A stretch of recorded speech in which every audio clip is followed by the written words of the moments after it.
Hello guys, welcome to my channel. Today we are going to see how to change your Epic Games username.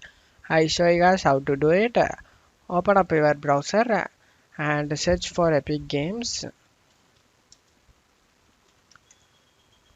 Click on the site. Select the profile icon and you need to sign in to your Epic Games account guys.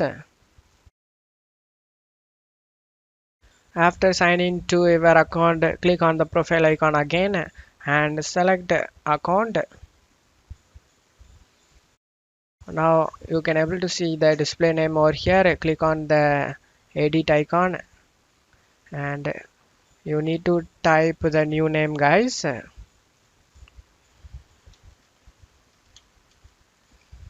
After typing the new name, you just need to check mark this. You can only change your name every 2 weeks.